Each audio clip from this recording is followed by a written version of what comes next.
अखिल भूमंडलीय सर्व शिरोमणि मुनि समाज के संस्थापक आदि मुनीश्वर योगेश्वर सदगुरुदेव शिव मुनि महाराज की जय। उपस्थित मुनि वृंद, साधु सज्जन वृंद, संत वृंद, साधक वृंद, आध्यात्म ज्ञान के जिज्ञासुओं और प्रेमियों, सभी श्रोता वृंद, आप सबको मेरा कोटिशः नमन, सप्रेम जय जीव। तो आध्यात्मिक चर्चा चल रही है और हम लोग सदगुरुदेव शिव मुनि महाराज रचित ग्रंथ निरोग होने का अद्भुत उपाय पर चर्चा कर रहे हैं।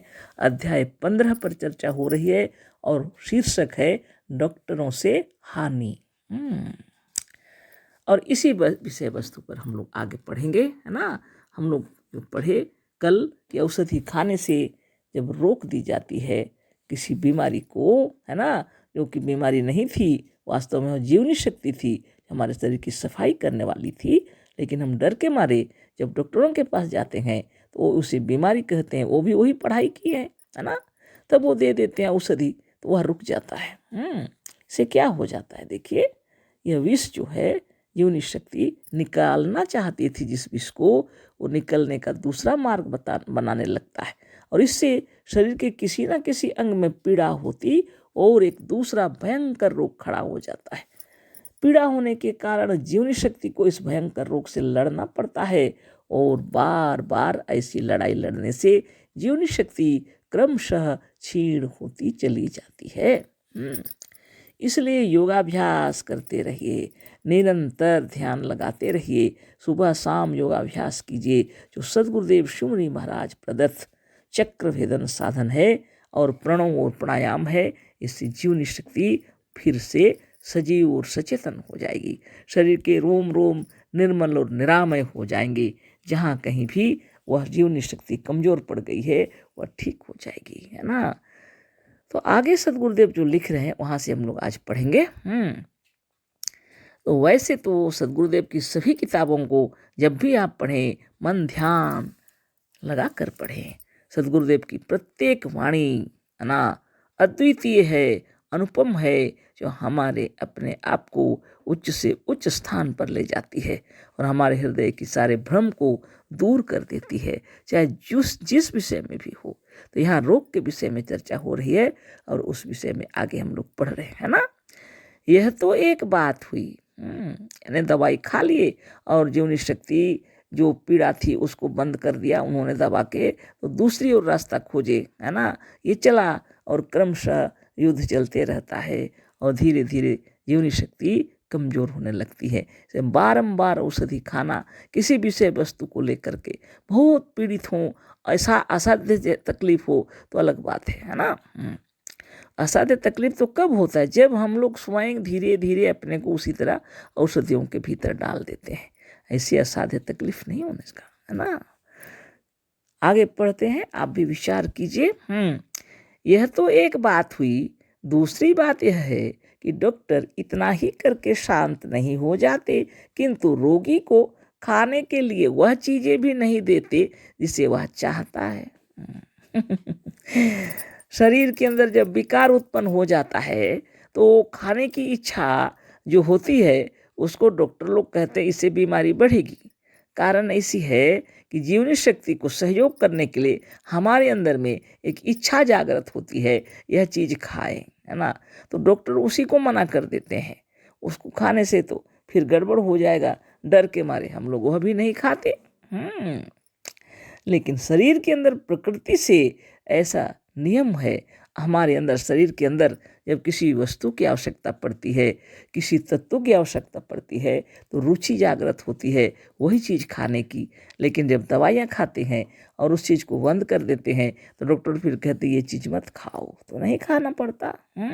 जब तक औषधि खाते रहेंगे वो दवाई भी नहीं खाएंगे, है ना। जब तक दवाई खाते रहेंगे मैंने वह चीज़ भी नहीं खाएंगे जो आपकी रुचि है ना। ये तो सभी को पता ही है, फिर से पढ़ देते हैं। यह तो एक बात हुई, औषधि खाए और हमको लगा कि हम अच्छे हो रहे हैं, लेकिन क्या हुआ, जैसे नदी को रोक दिया गया, है ना, तो बाढ़ जो रुक गया तो गाँव में इधर उधर डूबने लगे सब गाँव आसपास के, पानी इतना ज़्यादा आ गया। उसी तरह जीवनी शक्ति की जो कार्य है उसको जब हम रोक देते हैं वह भी शरीर के दूसरी ओर फैल जाती है ना, और शरीर का कार्यक्रम कितना कष्ट पीड़ित होता है ना, यह भयंकर हो जाता है। इतना ही नहीं, सदगुरुदेव कह रहे हैं यह तो एक बात हुई, दूसरी बात यह है कि डॉक्टर इतना ही करके शांत नहीं हो जाते, किंतु रोगी को खाने के लिए वह चीजें भी नहीं देते जिसे वह चाहता है। रोगी खाना चाहता है आम तो देते हैं इमली। 15% रोगी को वह भोजन दिया जाता है जिससे रोगी घृणा करता है। आत्मदेव की ऐसी महिमा है, जो शरीर की आवश्यकता है वही चीज वो खाएंगे, और जो आवश्यकता नहीं है उसे घृणा होगी, इतना तक उसका गंध भी पसंद नहीं आएगा। आप लोग को शायद अनुभव हुआ होगा, है ना, कभी कभी रसोई के कार्यक्रम चलते रहें तो वहाँ का सुगंध जिसको लोग बोल रहे हैं वो को दुर्गंध मालूम पड़ेगा। परेशान हो जाएंगे आप, है ना, उस समय आपकी वही इच्छा नहीं है ना, शरीर के लिए आवश्यक नहीं है। तो सदगुरुदेव वही बात कह रहे हैं, रोगी खाना चाहता है आम तो देते हैं इमली, माने दूसरी चीज दे देते हैं। 15% रोगी को वह भोजन दिया जाता है जिससे रोगी घृणा करता है। ये चीज खाओ बोलते हैं डॉक्टर, तो वो चीज वो खाना नहीं चाहता है ना। जो रुचता है वही पचता है, गुरुदेव कह रहे हैं जो रुचि अनुसार भोजन करोगे तो हजम भी अच्छा से होगा, और रुचता है वही पचता है, जो पचता है उससे शक्ति होती है, और जो शरीर में जो पचेगा उसी से शक्ति निर्मित होगा ना। जिस भोजन से घृणा होती है उसे मनुष्य खा भी नहीं सकता, है ना। विवश करके खिलाया हुआ भोजन पेट में जाकर विष हो जाता है।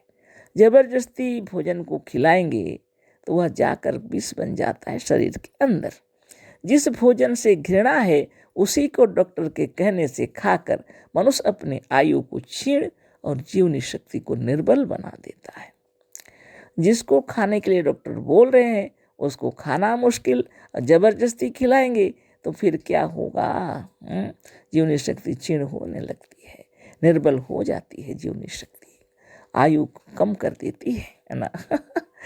जीवनी शक्ति के निर्बल होने से मनुष्य शीघ्र वृद्ध हो जाता है और आयु बहुत ही कम हो जाती है। अब देखिए, सारे उत्तर तो दे दिए गुरुदेव। जिस भोजन से घृणा है उसी को डॉक्टर के कहने से खाकर मनुष्य अपनी आयु को क्षीण और जीवनी शक्ति को निर्बल बना लेता है।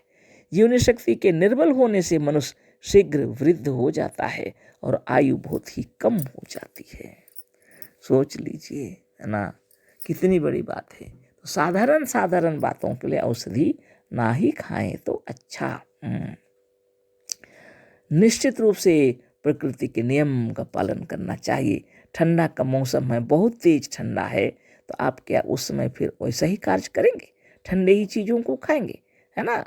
प्रकृति के अनुसार अपने शरीर को उसी तरह निर्मित कीजिए, है ना, जैसा आपको अच्छा लगे वैसा भोजन कीजिए, जैसा आपको अच्छा लगे वैसे शरीर में तेल उल लगाना, चाहे जो कुछ करना आपके पसंद के अनुसार कीजिए, है ना, सब ठीक हो जाएगा।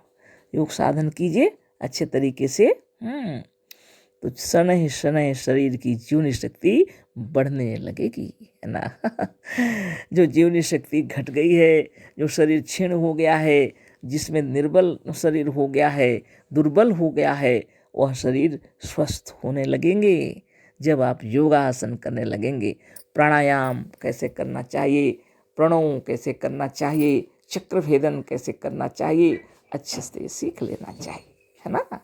और मन ध्यान लगाकर तलीन होकर सुबह सवेरे शौच से निवृत्त होकर अपने चक्र भेदन साधन करने से पहले प्रणव शुभभावना मंत्र के बाद चक्र भेदन करना है। चक्र भेदन के बाद फिर आपको प्रणव खूब कर लेना चाहिए। ध्यान लगाकर प्रणव के बाद हृदय में ध्यान लगाकर चारों ओर से अमृत की बारिश हो रही है और अपने भीतर आ रही है, विचार कर लीजिए, है ना। और प्रणव के बाद प्राणायाम भी कर लीजिए, है ना, तो आपके जितना भी प्रकार से तकलीफ है सब दूर हो जाएगा। सारे कार्य तो ब्रेन से ही चलते हैं, और वहीं पर डॉक्टर लोग हमारे मन मस्तिष्क के अंदर यह विचार डाल देते हैं कि तुम्हें यह बीमारी हो गई है ना। और जब हमारे अंदर एक विचार घुस जाता है कि हमें ये बीमारी हो गई है, तब तो कार्यक्रम उलट जाता है बिल्कुल, है ना। जब आपको कोई कह दे कि आपका शुगर हो गया है और आपके मस्तिष्क में यह घुस गया, तब तो आप डॉक्टर के नियम के अनुसार भोजन करेंगे, फिर भी शुगर कम नहीं होगा। दवाई खाते रहेंगे, फिर भी शुगर कम नहीं होगा। और जीवन भर आपको औषधि खाना है, ये अगर डॉक्टर ने कह दिए हैं, तो आप जीवन भर बीमार रहेंगे, है ना। आप चक्र भेदन कीजिए, प्रणव और प्राणायाम कीजिए और मस्त आनंद से रहिए, है ना। धीरे धीरे जीवनी शक्ति प्रबल हो जाएगी और आपके शरीर विकार दूर हो जाएंगे, शरीर के सारे विकार दूर हो जाएंगे, है ना। आकाश, अग्नि, जल, वायु और मिट्टी। आकाश मतलब अवकाश, रेस्ट होना चाहिए, है ना। निरंतर भोजन करते रहना ठीक नहीं होता। एक नियम के अनुसार अवकाश लेकर के भोजन कीजिए, है ना। और अच्छा भोजन, है ना, जो आपको पसंद हो। कल इस पर फिर चर्चा होगी और योग साधन करते रहिए, है ना। अशेष धन्यवाद। और सभी को कोटि कोटि नमन है। सद्गुरुदेव शिवमुनि महाराज की जय। सब प्रेम, जय जीव।